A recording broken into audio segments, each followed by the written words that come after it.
इतका senior actor आपल्याशी कसं वागतोय हे कायम माझ्या डोक्यात. माझ्या वडिलांची इच्छा होती केदारनाथला वगैरे जायची. लागोपाठ 2 सिनेमे येत आहेत, त्याच्यासारखी आनंदाची गोष्ट दुसरी नसू शकते.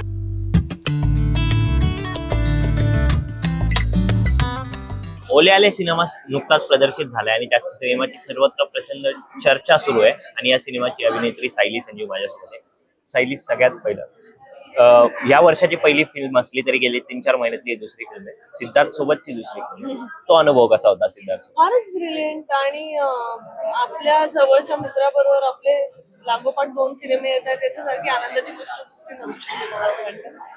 आणि सगळ्यात बेस्ट पार्ट हा असतो ना की आम्ही दोघंही एकमेकांच्या इतक्या जवळ आहोत आणि एकमेकांबद्दल इतकं चांगलं वाटतं आम्हाला की तू हे छान कर, तुझ्या बाबतीत हे छान व्हायला पाहिजे. आणि आता ते परसेप्शनही झालं एकत्र होतंय आणि त्यामुळे छान वाटतं. आणि या सिनेमाबद्दल बघितलं तर आपल्या मागे 2 वेगवेगळे पोस्टर्स आहेत. एका ह्याच्यात रिव्हर राफ्टिंग करतानाचा फोटो दिसतोय, एका ह्याच्यात उत्तराखंडचा पेहराव आहे. एवढे ऍडव्हेंचरस दिसत आहेत, रोलर कोस्टर राईड सारखा सिनेमा आहे. तर हे सगळं करताना कसं वाटलं ऍडव्हेंचर? फार मजा आली, फार मजा आली. माझ्या वडिलांची इच्छा होती केदारनाथला वगैरे जायची. माझ्या कुठेही लिस्ट मध्ये उत्तराखंड किंवा केदारनाथ नव्हतं. सॉरी, पण देवाची इच्छा आणि माझ्या वडिलांची इच्छा ते माझ्याकडनं पूर्ण करून घेतलं. आणि हे ऍडव्हेंचरस हे एकदा तरी प्रत्येक माणसाने त्यांच्या आयुष्यात अनुभवायला हवे. हे विलक्षण आहे काहीतरी. नानांसोबतचा पहिला सिनेमा आहे. पहिल्या दिवशी शूट करतानाचा काही किस्सा आहे का? नाना आपल्या प्रत्येकासाठी एक वडिलांसारखे आहेत फिल्म इंडस्ट्रीमध्ये म्हटलं तर हरकत नाही.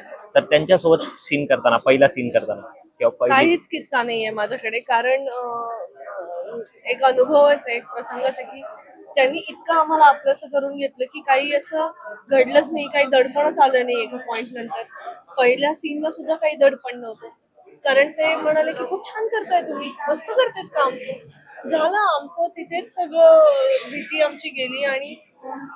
आणि त्यांनी आम्हाला खूप शिकवत आणि आम्हाला नकळतपणे आमच्याकडनं पण खूप छान छान काम करून घेतलं या सिनेमात सुद्धा. आणि पहिल्याच दिवशी आम्ही त्यांची मुलं असल्यासारखंच वागायला लागल्यामुळे नंतर आम्हाला असं दडपणही नव्हतं. सो किस्सा म्हणून नाही, पण पहिल्याच दिवशी इतका सिनियर ऍक्टर आपल्याशी कसं वागतोय हे कायम माझ्या डोक्यात. जसं आता तू म्हणालीस तसं नानांनी पहिल्या दिवसापासून सांभाळून घेतलंय. आणि सिद्धार्थची आणि तुझी केमिस्ट्री ऑन स्क्रीन आणि ऑफ स्क्रीन दोन्हीकडे कमाल आहे. त्यामुळे प्रेक्षकांनाही हा सिनेमा बघताना मजा येणार आहे. आमच्या तिघांची केमिस्ट्री फारच अप्रतिम आहे या सिनेमात, त्यामुळे तो तुम्ही बघाच. आमच्या तिघांच्याही केमिस्ट्रीसाठी, नाना आणि सिद्धार्थ चांदेकर यांच्या केमिस्ट्रीसाठी आणि बाप मुलाच्या नात्यासाठी तर हा सिनेमा बघाच.